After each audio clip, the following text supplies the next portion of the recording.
Estamos de vuelta, son las 9:29, está súper lindo afuera, recuerden, pero ahora vamos a hablar de un tema muy importante porque en general produce mucho pudor, no se habla, no se dice, genera problemas sociales, problemas matrimoniales, problemas de pareja, problemas laborales. Una persona con mal aliento, esto es la patología, el nombre médico es halitosis, pero entre nosotros es ese tipo tiene un mal aliento que no se puede hablar, lo que hace que te genera rechazo, lo que hace que prefieras no tenerlo al lado, lo que hace es que vos tengas ciertos signos corporales que le demuestres al otro que su presencia te está incomodando. Todas situaciones muy traumáticas para quien las padece, honestamente, y muchas veces no se hace la consulta adecuada porque se piensa que no hay un tratamiento posible, que esto no tiene que ver con una problemática orgánica.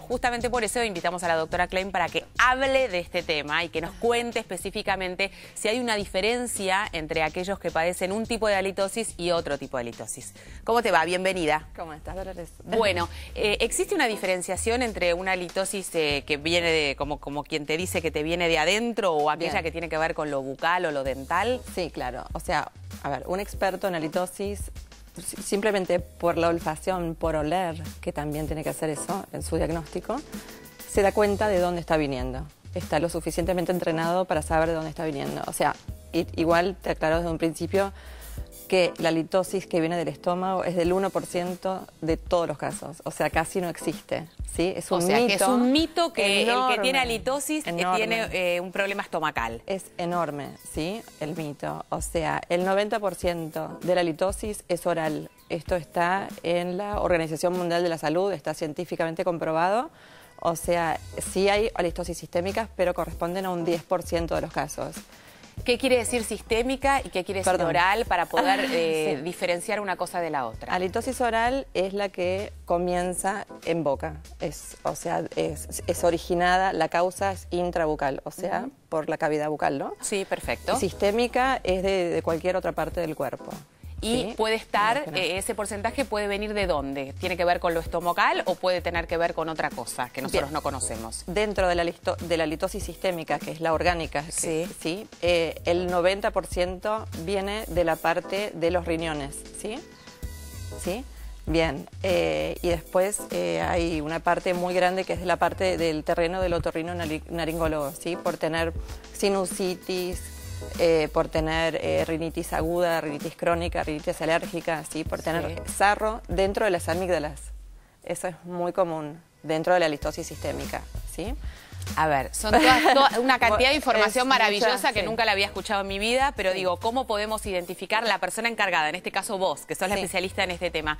Vas a empezar a chequear cada uno de estos pasos. No hay un problema renal, no hay sarro en las amígdalas, por ende puedo resolver que esto tiene que ver con la cavidad bucal y entonces, bueno, a ver de dónde viene esto. Exacto. Hay halitosis que ¿Qué pasa si es el sarro viene de las amígdalas? ¿Qué se hace, por ejemplo? Se hace un peeling amigdalino con láser. Se hace un láser. Sí. Bueno, ya vamos a hablar específicamente de los tratamientos. En el país.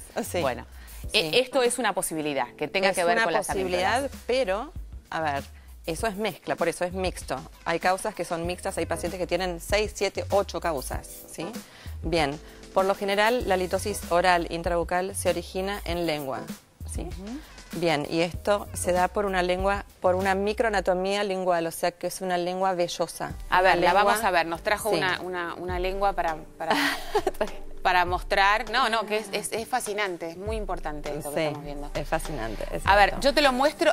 O ella la muestra ahí. Sí. Entonces, si tenés una lengua lisa, nada se retiene. Si tenés una lengua retentiva, ¿qué pasa? Retiene sarro lingual, una capa blanca sobre la lengua. A ver, saca la mano, así se ve. Ahí está. Si tenemos una lengua lisa, todo patina. Exacto. Si tenemos una lengua retentiva en una parte, hay personas que tienen una lengua retentiva desde el tercio posterior, medio y anterior, toda la lengua, pero lo más común es el tercio posterior, tener esas retenciones. Y eso lo podemos identificar claramente. Sacamos la lengua y nos damos cuenta que es una lengua por ahí. Exacto, blanco o amarillento, lo cual es peor todavía porque es una lengua muy sulfurosa, ¿sí? Libera más olor. Entonces, todo comienza, es como un cuento. Todo comienza con una lengua retentiva que retiene primero placa bacteriana, lo que todos retenemos todos los días, por eso nos tenemos que cepillar 3 veces por día los dientes, si no, no tendría que ser así, ¿no? Fenómeno. Esa placa bacteriana, si vos no sabés eliminarla, se calcifica, ¿sí? Y esto se calcifica con el calcio de los alimentos, con el calcio de la mayoría de las pastas dentales, ¿sí? Bien, entonces, ¿qué pasa? Al calcificarse ya se forma una película más como endurecida, ¿sí? Eso le quita el oxígeno a todo lo que hay debajo. Entonces crea un clima que se llama anaeróbico, sin oxígeno o con poco oxígeno. Gracias a eso empiezan a nacer un grupo de bacterias que se llaman anaeróbicas, ¿sí? Fíjate cómo todo empieza con la lengua retentiva.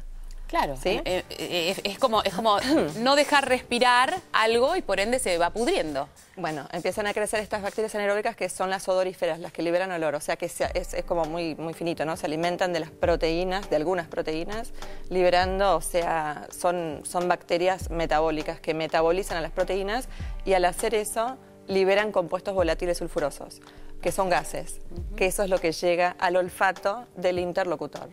O sea, que ya solo con una lengua que tenga una morfología determinada, esto pasa a ser una gran causa de halitosis. Sí. Entonces, puede ser retentiva o puede ser geográfica también. Geográfica es muy surcada, ¿sí? También. Como una V corta muy profunda. Efectivamente. En el fondo no hay oxígeno, se comienzan a formar bacterias anaeróbicas. Bien, acá comienza el problema, ¿no? Entonces, estas bacterias empiezan a proliferar en todos los lugares de la boca. Lo blanco, el sarro lingual, se cae, así como se cae para atrás, introduciéndose en las amígdalas. ¿Sí? ¿Sí? Se cae para adelante y se deposita, se adhiere sobre los dientes e inflama las encías. Y eso sería halitosis patológica, ¿sí? Hay personas que solamente tienen halitosis fisiológica, que es la lengua, digamos, blanca, y hay personas que por mala higiene, esto blanco que se adhiere sobre los dientes no lo saben quitar, se perpetúa, se endurece, se forma sarro. Eso inflama las encías y ahí empezamos a tener problemas de encías, ¿sí?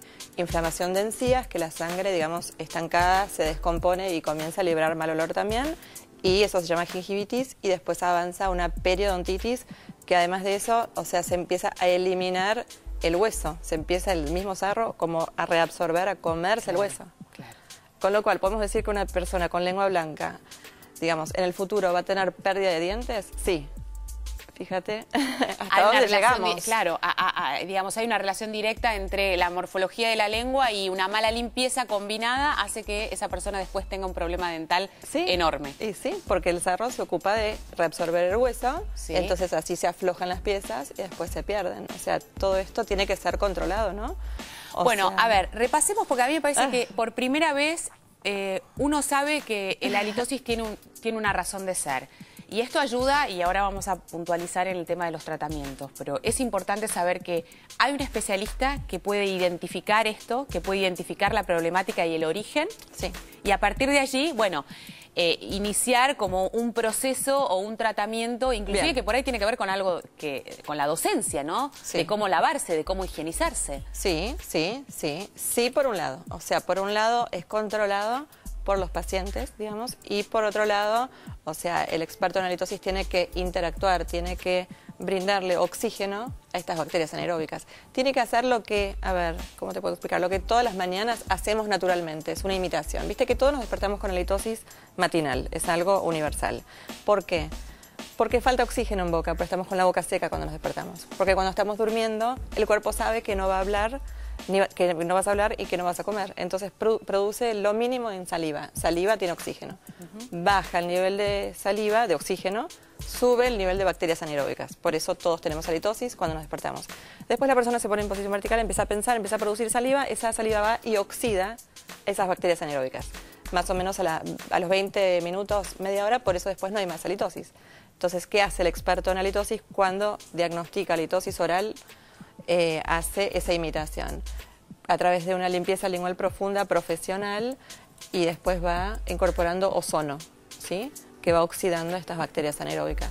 Así no se liberan estos gases que se llaman, como te había dicho, compuestos volátiles sulfurosos, ¿sí? Bueno, ahora vamos a ir y con una placa vamos a repasar inclusive cada uno de estos tratamientos, pero antes de ello quiero pararme en aquellas personas que inclusive tienen halitosis porque comen determinadas cosas que generan irritación. Perfecto. Y que por ende también pueden tener halitosis por ese motivo. Eso es ¿Cuáles halitosis son? ocasional. Ocasional. Claro, o sea, tenemos como varias subdivisiones, ¿no? Podemos dividir la halitosis en halitosis ocasional y halitosis crónica. Lo que hablábamos, esto es halitosis crónica, pero la lengua nunca va a dejar de ser retentiva. Claro. No es que se pueda alisar. Se hicieron, bueno, trabajos científicos. No puedo modificar lo que tengo, no pero puede, puedo claro. tratar o puedo mejorar. Bien. Si no, se elimina la halitosis en este caso. Ah, ok, o sea, perfecto. Totalmente se neutraliza y no hay halitosis. ¿Sí? Perfecto. Mientras esté tratado. ¿Sí? Cuando se deja el ozono, vuelve la halitosis. ¿Por qué? Por lo mismo. La lengua sigue retentiva, se genera la capa blanca y se generan las bacterias anaeróbicas nuevas, ¿sí? Entonces, bueno, eso por un lado. Y estamos hablando de la halitosis ocasional. Sí. La halitosis ocasional es, por ejemplo, la matinal, la de la mañana. Todas tienen que ver con la falta de oxígeno y mucha bacteria anaeróbica, ¿sí? Por ejemplo, cuando tomas alcohol, se te seca la boca. Sí. Entonces tenés halitosis. Sí. Cuando estás estresado, ¿sí? Se te seca la boca, liberas compuestos volátiles, ¿sí? Sí.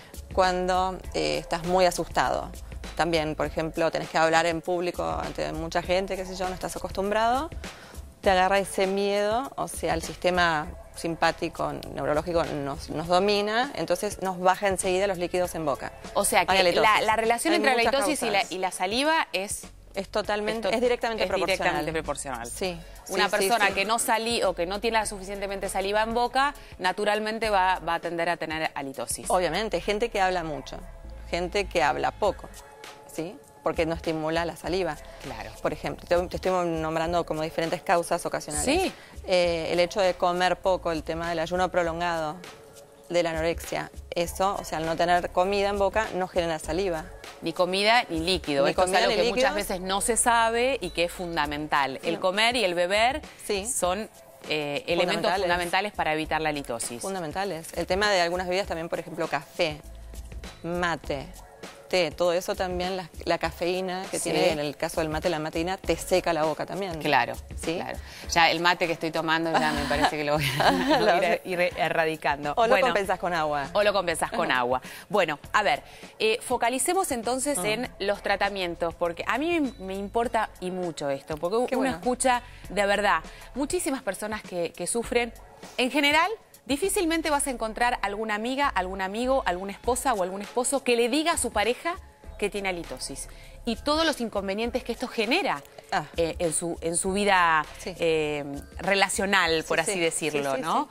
¿Cuántas veces escuchaste en un grupo de amigas decir, no, che, esta tiene una halitosis tremenda, pero no nos animamos a decirle porque y la vamos a arruinar? ¿Cómo le vas a decir una cosa así? Y en realidad, más que arruinarla, no la estás ayudando. La estarías ayudando si lo decís. Obvio, porque esa persona está teniendo dificultades, digamos, a nivel laboral, seguramente, a nivel familiar, que los hijos por ahí no se quieren acercar tanto. Exacto. O sea, sí, o sea, hay como que distintos perfiles de pacientes. Está el perfil del paciente que sabe que tiene halitosis, que sabe porque hay gente que sí se lo dice. Sí. Ese es un 60% de los casos que saben que tienen. Después está el caso que es un 20% los que no saben. Es altísimo. O sea, de cada 100 pacientes con halitosis 20 no saben que tienen halitosis. Es altísimo, porque nadie Y hay se lo muchas dice. personas que inclusive no tienen registro de lo que provoca en el otro. Hay ciertas pautas, yo al inicio del programa me refería a eso.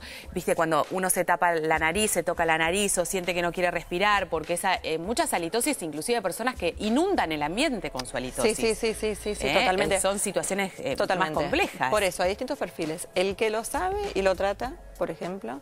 El que no lo sabe, porque nadie se lo dice, entonces te habla por ahí cerca y molesta un poco, ¿no? Obvio. El que cree que lo tiene y no lo tiene. Ese es un 15% de la consulta al experto de halitosis, ¿sí? Un 15%.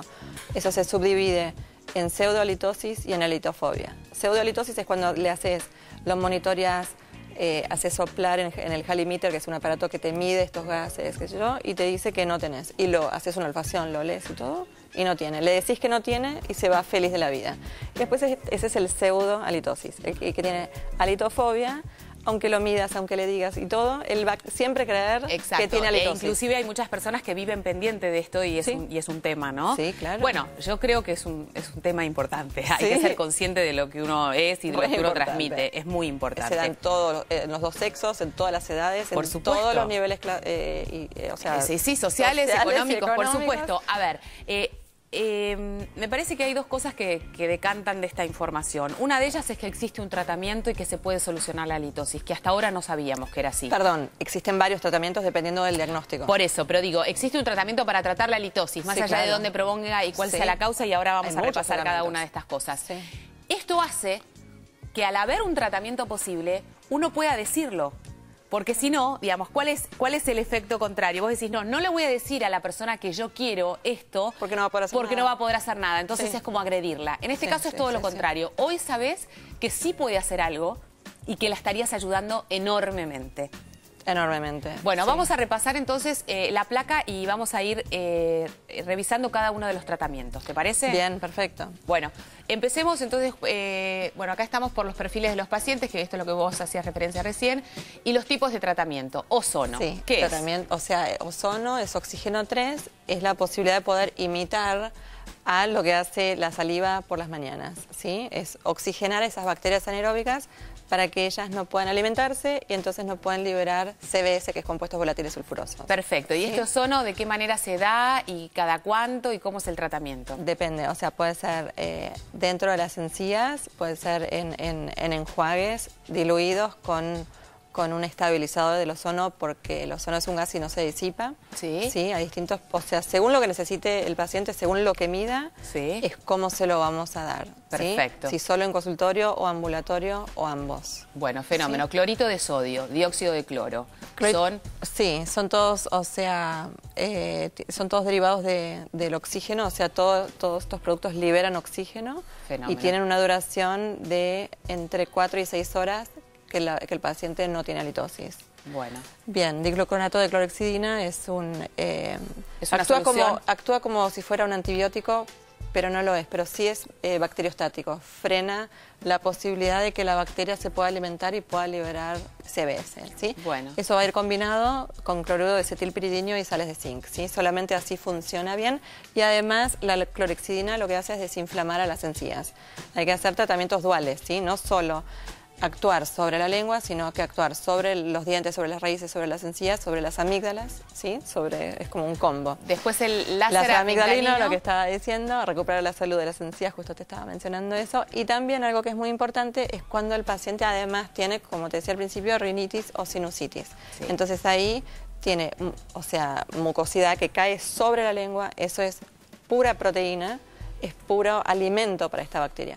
Cuanto más alimento va a haber, más bacterias se van a reproducir para poder digerir a estas proteínas. O sea, las bacterias anaeróbicas, quiero dejar en claro que tienen que estar en boca porque cumplen una función súper importante, que es la digestión de las proteínas. O sea, llega la proteína como si fuera un tren y ellas las dividen en como si fueran vagones que se llaman aminoácidos. Eso es importantísimo para nuestra nutrición, ¿no? Perfecto. Fundamental. Entonces tienen que estar, pero tienen que estar equilibradas. El problema es cuando se desequilibran. Ahí empiezan a liberar olor. Fenómeno. Bueno, no vamos a saber exactamente los nombres propios de cada una de las cosas. Yo me quedo con esta gran conclusión que me parece que es muy, pero muy importante para un alto porcentaje de la sociedad. Sí. Es que la patología de la halitosis tiene un tratamiento posible y que hay que tratarlo por ende, porque genera muchísimos inconvenientes, muchos de esos sociales, afectivos, y esto podría no existir tratándose. Perfecto, yo voy a agregar lo último, que sería, o sea, la importancia que tiene la limpieza lingual, ¿sí? Por un lado, nunca hay que cepillarse la lengua. Nunca hay que cepillarse la lengua. Por eso te quería, ¿sí? Nunca, porque si tenés lengua blanca, acordate, tenés una lengua retentiva con bacterias, ¿no? Si te cepillas, no solo que vas a empujar esas bacterias anaeróbicas más hacia adentro, dificultando su salida, sino que vas a contaminar las cerdas del cepillo y después, si es un cepillo de dientes, vas a llevar esas bacterias a los dientes y a las encías. Vas a diseminar, es peor, y encima puedes lastimar a la lengua, puedes hacerla sangrar y esas bacterias pueden entrar en sangre, causando una bacteriemia, ¿sí? Tal vez provisoria, dependiendo del estado inmunológico del paciente, de sus defensas. Bueno, una maravilla. Siempre, a ver, siempre hay que limpiarse la lengua, tengas o no halitosis crónico. Esto debería ser parte de, o sea, ¿este artefacto lo deberíamos de tener todos? Todos. No lo tiene nadie que conozca, te digo la verdad, a ver, ¿lo mostramos? Sí, es un limpialenguas con acero quirúrgico. No ha sido usado por nadie. No, por favor. No. Bueno, ¿este producto todos deberíamos de tenerlo? Sí. Todos. Tengas o no tengas halitosis crónica. Sí, porque todos bien? tenemos halitosis ocasional. Por supuesto. Todos comemos ajo, tomamos alcohol o mate. ¿sí? Sí, obvio. Entonces, ¿y esto Eso se usa. Barre. Se hace un barridos cortos en la parte central de la lengua. Primero 3 barridos de atrás hacia adelante, después 3 en los laterales, o sea, 3 lateral izquierdo y 3 lateral derecho. Y va sacando esta capa blanca. Bueno. Y después está el eléctrico. Sí, limpialenguas eléctrico también. Sí. Bueno, es dos alternativas. Sí. Pero uno cuando se cepilla los dientes también debería de pasarse claro. esto todos los días. Todos los días. Ok. Sí. ¿Esto se vende en las farmacias? Sí, en Estados Unidos en todas y acá. Pero acá en la Argentina, doctora. En algunas, pero no de acero quirúrgico. O sea, vas a conseguir sí de acrílico. Bueno. Sí. Importante a tenerlo en cuenta. Gracias por haber venido. Un placer. Por favor. Hacemos pausa. Estamos de vuelta en un minuto. No te vayas. Quiero ser lo que te hace más feliz. A mí me gusta verte así.